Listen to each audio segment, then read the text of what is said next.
आदि तूच अंती तूच, तूच सर्व ठाई। नमस्कार मंडळी, श्री स्वामी समर्थ। स्वामी समर्थ तुमच्या सर्वांच्या सर्व इच्छा आकांक्षा पूर्ण करो हीच मी स्वामींच्या चरणी प्रार्थना करते आणि आपल्या आजच्या व्हिडिओला सुरुवात करते।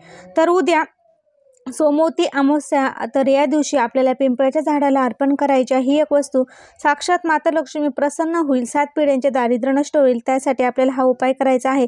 आपल्या घरामध्ये लक्ष्मी येत नसेल किंवा लक्ष्मी टिकत नसेल किंवा केलेल्या कष्टांना चीज मिळत नसेल किंवा केलेल्या कष्टांची आपल्याला मेहनत करून देखील त्याचं फळ मिळत नसेल किंवा आपल्याला घरामध्ये लक्ष्मी टिकत नसेल किंवा घरामध्ये सतत दारिद्र्य येत असेल, अशा ज्या काही अडचणी आहेत त्यासाठी आपल्याला हा उपाय करायचा आहे।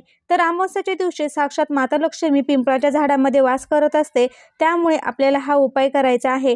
तर सोमवारी येणारी अमावस्या म्हणजे सोमवती अमावस्या, सोमवती अमावस्या आणि शनी अमावस्या तसेच पितृ अमावस्या या अमावस्यांना खूप महत्त्व दिलेलं आहे। तर अमावस्याच्या दिवशी साक्षात माता लक्ष्मी पिंपळाच्या झाडामध्ये वास करत असते, मुळाशी येत असते। तर यासाठी आपल्याला हा उपाय करायचा आहे। तर हा उपाय कसा करायचा आहे, कधी करायचा आहे याची संपूर्ण माहिती मी तुम्हाला देणार आहे। त्यासाठी व्हिडिओ अजिबात स्किप न करता शेवटपर्यंत नक्की बघा आणि त्या अगोदर तुम्ही अजून जर आपल्या पूजा हॉबी चॅनलला सबस्क्राईब केले नसेल तर नक्की करा आणि शेजारचं बेल आयकॉन देखील दाबा, म्हणजे जे काही मी नवनवीन व्हिडिओ अपलोड करेल त्याची नोटिफिकेशन सर्वात अगोदर तुम्हाला मिळेल आणि तुम्ही एक पण व्हिडिओ मिस करू शकणार नाही। आणि कमेंटमध्ये श्री स्वामी समर्थ लिहायला विसरू नका। तर बघा, आपल्याला सोमवती अमावस्येच्या दिवशी पिंपळाच्या झाडाला ही एक वस्तू अर्पण करायची आहे। अमावस्या तिथी ही खूप महत्त्वाची आहे। अमावस्या तिथीला माता लक्ष्मी साक्षात पिंपळाच्या मुळाशी येत असते आणि ती साक्षात आपण जर माता लक्ष्मीची सेवा, आपण पिंपळाच्या झाडाला काही वस्तू अर्पण केल्या तर ती आपल्यावर प्रसन्न होते। त्यासाठी आपल्याला ह्या वस्तू अर्पण करायच्या आहे। आपल्या घरात दारिद्र्य येत आहे, आपण काबड कष्ट करून देखील आपल्याला प्रगती होत नसेल, घरामध्ये सतत आपल्या प्रॉब्लेम येत असतील, लक्ष्मी टिकत नसेल, अशा ज्या काही अनेक अडचणी आहे त्यातून सुटका होण्यासाठी आपल्याला पिंपळाच्या झाडाला ही वस्तू अर्पण करायची आहे। साक्षात माता लक्ष्मी प्रसन्न होईल, घरामध्ये कायमस्वरूपी लक्ष्मी टिकेल, 7 पिढ्यांचे दारिद्र्य नष्ट होईल। त्यासाठी आपल्याला हा उपाय करायचा आहे। तर त्यासाठी आपल्याला काय करायचं आहे, सकाळी लवकर उठायचं आहे, स्नान करायचं आहे। तर स्नान करताना काही वस्तू जर आपण आंघोळीच्या पाण्यामध्ये टाकल्या तर नक्कीच माता लक्ष्मी आपल्या प्रसन्न होईल।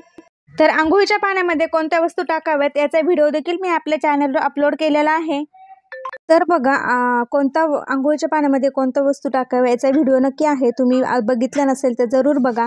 तर बघा, आपल्याला उद्या पिंपळाच्या झाडाला अशी एक वस्तू अर्पण करायची आहे। त्यासाठी सर्वात पहिले सकाळी स्नान वगैरे झाल्यानंतर आपण एक तांब्या भरून घ्यायचा आहे। त्यामध्ये थोडे आपल्याला काळे जे तीळ आहे ते टाकायचे आहे। त्यानंतर पिवळी मोहरी आणि कच्चं दूध टाकायचं आहे, थोडं गंगाजल टाकायचं आहे आणि त्यासोबत आपल्याला एक दिवा घेऊन जायचा आहे। दिवा घेऊन जाताना तुम्ही कणकेचा घ्या, कोणताही इतर धातूचा, मातीचा कोणताही दिवा घ्यायचा आहे। तो दिवा घेऊन जाण्याबरोबर आपल्याला डबल वाट टाकायची आहे। त्यामुळे आपल्याला मोहरीचं किंवा तिळाचं तेल टाकायचं आहे आणि ते तेल टाकून आपण ह्या सर्व वस्तू घेऊन आपल्याला पिंपळाच्या झाडापाशी जायचं आहे। तुम्ही हा उपाय सकाळी संध्याकाळी करायचा आहे, दुपारच्या वेळी करू नका। सकाळी तुम्हाला वेळ भेटेल तेव्हा किंवा संध्याकाळी करायचा आहे आणि तो दिवा ते घेऊन आपण पिंपळाच्या झाडाखाली जायचं आहे। तिथे गेल्यानंतर पिंपळाच्या झाडाला ते पाणी अर्पण करायचं आहे, धूप दीप अगरबत्ती लावायची आहे, दिवा तो लावायचा आहे आणि मनोभावे पिंपळाच्या झाडाला नमस्कार करायचा आहे। माता लक्ष्मीला प्रार्थना करायची आहे, घरातील 7 पिढ्यांचे दारिद्र्य नष्ट होऊ दे, साक्षात माता लक्ष्मी प्रसन्न होऊन आपल्या त्यांचा कृपा आशीर्वाद होईल आणि आपण ते सर्व अर्पण करायचं आहे आणि आपल्याला तिथे ओम नमो भगवते वासुदेवाय नमः या मंत्राचा जप करायचा आहे।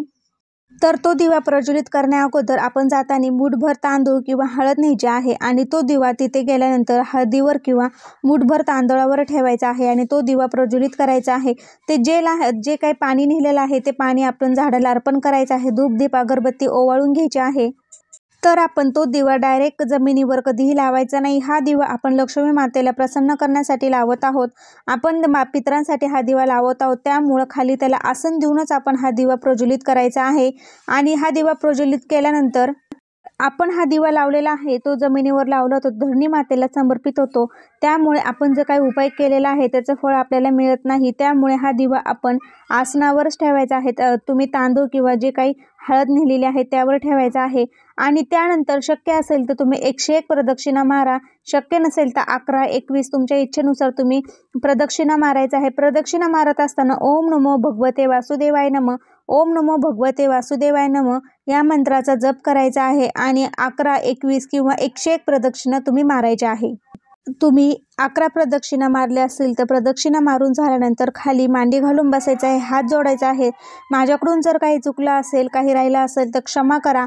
तसेच माता लक्ष्मीला प्रार्थना करायची आहे, तुम्ही आमच्या घरामध्ये साक्षात विराजमान व्हा, आमच्या घरातील दारिद्र्य दूर करा आणि आमच्या घरातील पितृदोष दूर करा, अशी मनोभावे आपण माता लक्ष्मीला प्रार्थना करायची आहे।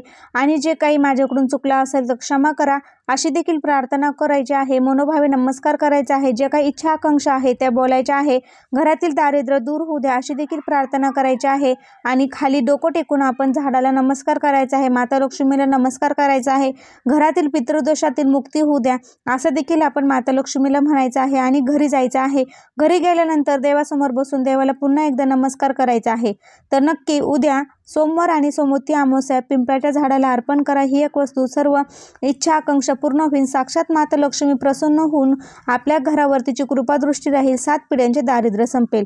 तर कसा वाटला व्हिडिओ नक्की सांगा। व्हिडिओ आवडला असेल तर चॅनलला सबस्क्राईब जरूर करा आणि व्हिडिओ तुमच्या मित्रपरिवारामध्ये शेअर करायला विसरू नका।